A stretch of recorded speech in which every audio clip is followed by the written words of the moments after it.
Presidential Task Force says it may introduce a community-based approach towards the fight against the spread of the novel coronavirus pandemic. Chairman of the PTF, Boss Mustafa, disclosed this to State House correspondents after meeting behind closed doors with President Muhammadu Buhari on Sunday. Mustafa said they briefed the president on the activities and overall positions of the PTF nationwide. He maintained that the PTF would continue to preach against congregation so as to check community transmission of the deadly virus.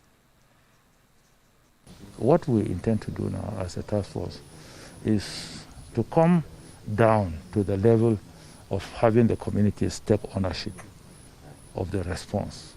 We have developed a national response which has been cascaded to the state, but the communities must plug into the national response.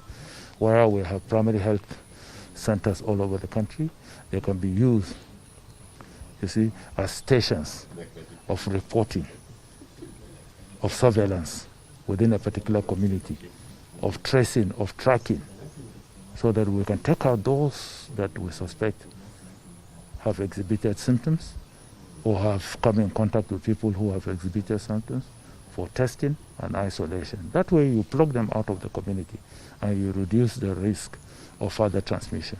That's basically what we are working on. So rising from this meeting, congregations are the easiest places where you can get infection in terms of transmission, and that's why we try as much as possible to discourage congregations in whatever form, because the aged, the sick, and the vulnerable will turn up in congregations, and once they get infected, it becomes another ball game altogether. Boss Mustafa also gave the position of the president that on the use of the Madagascar local formulation, that's COVID organics, for the treatment of COVID-19 in Nigeria. President Buhari had received the drug over the weekend from President Umaru Embalo of Guinea-Bissau. Mustafa said that the government will rely on scientific advice and endorsement from relevant institutions in the country before any medicine is administered on Nigerians. The president has already said it will be scientifically dealt with. It is only after that that he can allow it to be tested.